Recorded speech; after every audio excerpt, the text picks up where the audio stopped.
जय हिंद दोस्तों।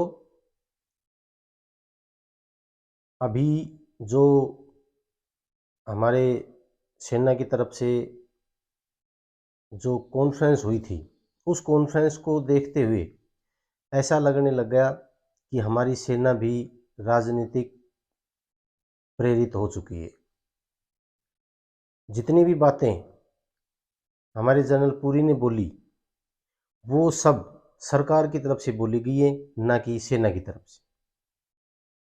पहले हमने देखा, जनरल होते थे, ये हमारे जो बड़े बड़े अधिकारी होते थे, अपने जवानों के लिए, युवाओं के लिए सरकार से लड़ जाते थे।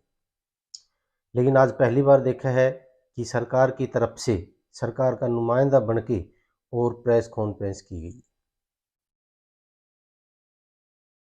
कुछ एक बातें ऐसी हैं जो हमारे जो ये अधिकारी थे, इन्होंने बिल्कुल दबाव में बताया गया है। जो भी कुछ बताया वो बिल्कुल सरकार के दबाव में बताया है, जिनका कोई तथ्य नहीं है। नंबर एक बात कि ये जो जवान हैं जिन्होंने मेडिकल कर लिया, फिजिकल कर लिया, जिनकी केवल इनरोलमेंट बाकी है डेट, उनको ये बताया गया है कि हमारे देश में कोविड की वजह से, कोरोना की वजह से किसी जवान के अंदर अंदरूनी कोई बीमारी हो, कोविड हो गया हो और वो सेना के लिए फिट ना हो, इसलिए हमने इसको रद्द कर दिया। एक हमारे जनरल वीके सिंह ने बताया कि ये जब इन्होंने भर्ती देखी थी, उसके बाद में अब तक ये ओवर एज हो चुके हैं, इसलिए इनको नहीं लिया जा सकता। लेकिन अभी उन्हीं के लिए इन्होंने 23 साल कर दी, तो अब ये ओवर एज क्यों नहीं? वही तो बच्चे हैं जिन्होंने मेडिकल टेस्ट पास कर रखा है, और वही बच्चे हैं जिनको आप दोबारा मौका दे रहे हैं, तो अब ये ओवर एज क्यों नहीं? अगर इनको कोविड की वजह से कोई परेशानी है तो आप इनका डाटा लें। किसी को कोविड अगर हुआ है, कोरोना हुआ है, तो आप उसको फिजिकल के लिए और मेडिकल के लिए दोबारा बुला सकते हैं। लेकिन ये नहीं है कि कोई एक बंदा है या 4 बंदे हैं, 100 बंदे हैं, उसके लिए सबकी ही जो नौकरी है वो दांव पर लगा दी। इनका बहुत सपना था। कुछ बच्चे ऐसे थे बेचारे जो बिल्कुल ये थे कि भाई मैं टेस्ट को भी क्लियर करूंगा, और कुछ उन टेस्ट क्लियर कर भी दिया, सिर्फ इनरोलमेंट डेट का ही इंतज़ार था। आप ये बताओ, इनरोलमेंट डेट, एक बैच की एयरफोर्स के अंदर इनरोलमेंट डेट ही निकालनी थी सिर्फ, लेकिन उस इनरोलमेंट डेट को नहीं निकालना था, तो इन्होंने दूसरा एग्ज़ाम एयरफोर्स का क्यों लिया? नंबर एक बात। नंबर दो, जिन्होंने आर्मी के अंदर पिछले साल जिन्होंने आर्मी के अंदर पिछले साल मेडिकल और फिजिकल टेस्ट दे लिया, उनको इन्होंने नहीं लेना था, तो सेंटरों के अंदर दूसरी दूसरी भर्ती क्यों की? और इनके अंदर जो दूसरी भर्ती जिन्होंने देखी है, उन्होंने आज अभी तक 6 महीने हुए भी नहीं है। कुछ बंदे ऐसे हैं, तो अगर उनको 6 महीने नहीं हुए तो उनका टेस्ट लो आप। कारण कारण ये है कि पिछली भर्ती को जो हो चुकी, उनको ये टीओडी के तहत नहीं कर सकते, और अब ये भर्ती को टीओडी के अलावा करना नहीं चाहते। ये मैंने पहले भी कहा था कि जो भर्ती प्रक्रिया आधी हो चुकी, उसको ये टीओडी के तहत नहीं कर सकते, किसी भी रूल में लागू नहीं है ये।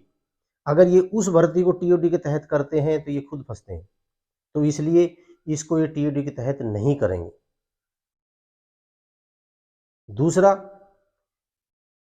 अभी 3 साल की जो वैकेंसियां हैं, 3 साल की जो वैकेंसियां हैं वो 1.25 लाख से ऊपर हैं, क्योंकि हमारी 1 साल की जो वैकेंसी है वो कम से कम 40 और 60 हज़ार के बीच निकलती हैं। और मैंने ये पहले बताया था कि ये जो 3 साल की जो वैकेंसियां इकट्ठी हो चुकी हैं, इनको ये पूरे 4 साल के अंदर पूरी करेंगे, और वही काम ये कर रहे हैं। अब ये 40-46 हज़ार अब करेंगे, अगले साल फिर इतनी करेंगे, अगले साल फिर इतनी करेंगे, और उसके बाद में 3 साल हमारी जो पीछे की वैकेंसी हैं वो ही कवर हो पाएंगी। आगे की जो 3 साल अगर निकलेंगी तो वो वैकेंसियाँ कहाँ गई। सिर्फ टीओडी एक बहाना है, सिर्फ इन्होंने पैसे बचाने हैं, और पैसे भी सिर्फ नीचे वाला, जो सबसे नीचे वाला तबका है ना, जो सिपाही लेवल का, उससे ही बचाने। ऊपर चाहे नेताओं को कितनी पेंशन हो, कितने ही भत्ते हों, ऊपर अफसर के कितनी भत्ते हो, कितनी तनख्वाह हो, उससे कोई लेना देना नहीं। ये जो यूथफुल है, यूथफुल, ये सिर्फ जवानों में चाहिए। अफसरों के अंदर यूथफुल की जरूरत नहीं है, क्योंकि लड़ाई के अंदर अफसर जाता नहीं होगा। सिर्फ यूथफुल नीचे वाले चाहिए। अगर ये यूथफुल यहाँ करनी है तो अफसरों में भी करो। ये यूथफुल अगर आपने यहाँ करनी है तो नेताओं में भी करो, वहां भी एज लिमिट रख दो कि भाई इतने उम्र से ज्यादा कोई नेता नहीं बनेगा। जैसे आपने बीजेपी ने कर रखा है, 75 साल के बाद कोई नहीं बनेगा। इतने अच्छे काम चल रहे थे, हमारे प्रधानमंत्री जी ने कुछ बहुत बढ़िया काम करे, उस उनकी हम सराहना करते हैं। लेकिन ये जो अब हम सरकार के खिलाफ या किसी पार्टी के खिलाफ या किसी विशेष व्यक्ति के खिलाफ नहीं है, हम तो सिर्फ ये जो पॉलिसी लेकर आए हैं इसके खिलाफ है, और ये देश के लिए ठीक नहीं है। पर्सनल कोई चीज़ नहीं है, ये हमारे युवाओं के लिए और देश के लिए ठीक नहीं है। इस पे सरकार को बैठ के तसल्ली से विचार करना चाहिए। इतनी जल्दबाजी नहीं करनी चाहिए। जितनी जल्दबाजी इन्होंने दिखानी थी उस समय इन्होंने दिखाई नहीं। जिस समय रिटर्न टेस्ट लेना था नहीं लिया, जिस समय इनरोलमेंट डेट को निकालना था, ज्वाइनिंग देनी थी, नहीं दिया। और अब ये इतनी जल्दबाजी कर रहे हैं कि फटाफट ऑनलाइन कर दिए जाएंगे फार्म और भरे जाएंगे। ये अब इन युवाओं को बांटना चाहते हैं और कुछ नहीं। ये जल्दबाजी उस समय क्यों नहीं दिखाई? कोविड अभी भी खत्म नहीं हुआ है, तो फिर अब इतनी जल्दबाजी कैसे? हमारे जो जनरल वीके सिंह है वो कह रहे हैं ये टीओडी हमने लागू कर दिए, जिसको आना है आए, नहाना है मत आए।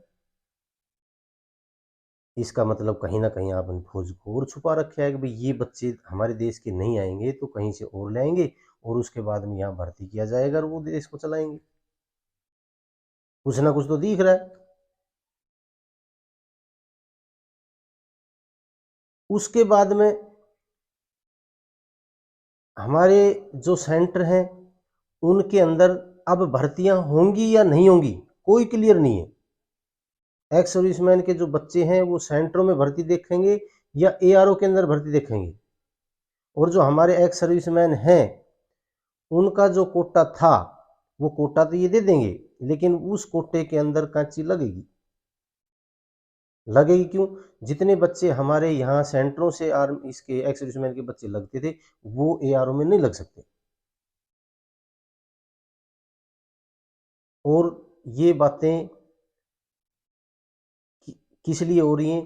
क्योंकि जो अपने एक्स सर्विसमैन हैं उनका जो कोटा है उनको धीरे से खिसका दिया, धीरे से खिसका दिया ताकि इनको पता भी ना चले, और हम ये भी कह सकते हैं हमने इनके 20 नंबर दे रखे हैं, छूट दे रखी।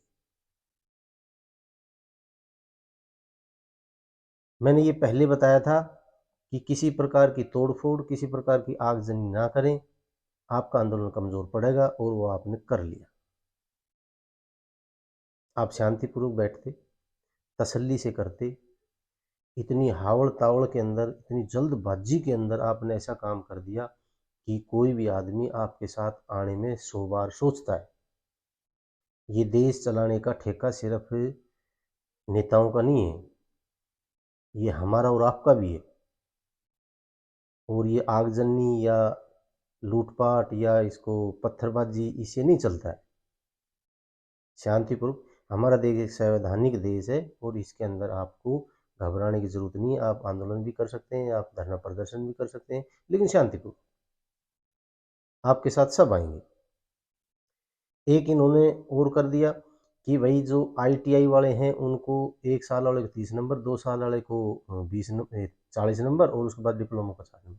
ये तो बहुत ज़्यादा फर्क कर दिया। इसका मतलब तो ये होगा ITI वाले ही सिर्फ टेक्निकल नंबर देखेंगे और नहीं देखेंगे। इतने नंबर कौन कवर करेगा? कोई नहीं कर सकता। एक हमारे नेताजी हैं भाजपा के, जो बोलते हैं कि जैसे ही ये अग्निवीर आएंगे हम भाजपा के जितने भी ऑफिस हैं उनके अंदर गार्ड लगा देंगे। ये तो हमने पता है गार्ड ही लगेंगे, चाहे तुम लगा लो चाहे फैक्ट्री वाले लगा लो, और कहीं नहीं जाने जी। 10% हमने वहाँ इनकी वो दे दी छूट, 10% वहाँ दे दी। 10% आप अग्निवीर को लगाएंगे तो किसी और पे कहाँ चिटकेगी?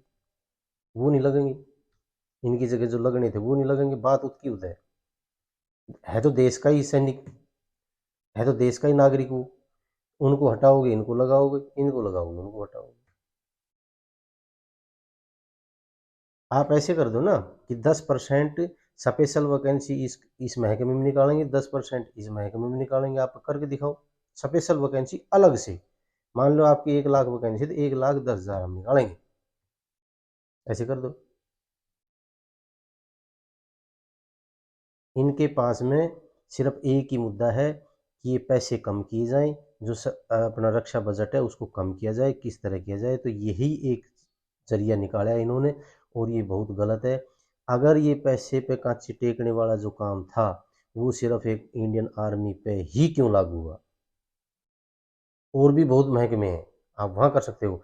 इंडियन आर्मी एक ऐसी संस्था है हमारी जिसके अंदर अगर कभी भी देश के ऊपर आफत आती है तो आप इनकी 1 महीने की तनख्वाह काटो या इनका एरियर काटो, चाहे इनका आप DA काटो, कभी भी आंदोलन नहीं करती।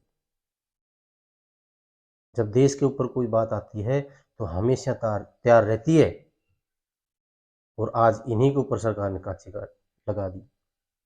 बिल्कुल ऐसे उड़ा दिया जैसे आर्मी की जरूरत ही नहीं है। अभी आपके फार्म निकल चुके हैं, ये 1 जुलाई से निकल जाएंगे।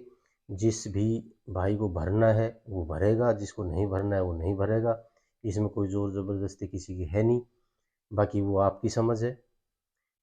दूसरा, जिनके साथ में गलत हुआ है वो आप कोर्ट में जाओ या आंदोलन करो, लेकिन शांति प्रिय तरीके से। आपको ज़्यादा उग्र होने की ज़रूरत नहीं है, इससे किसी का भला नहीं होगा। आपसे मेरा यही अनुरोध है, जो भी आप काम करो वो शांति प्रिय से करो। आपके साथ आदमी भी आएंगे, लोग जुड़े भी, लेकिन आप अगर इस प्रकार करोगे तो आपसे बहुत दूर चले जाएंगे। बाकी सरकार से मेरा निवेदन है कि इस पे विचार किया जाए और इस TOD को वापस लिया जाए।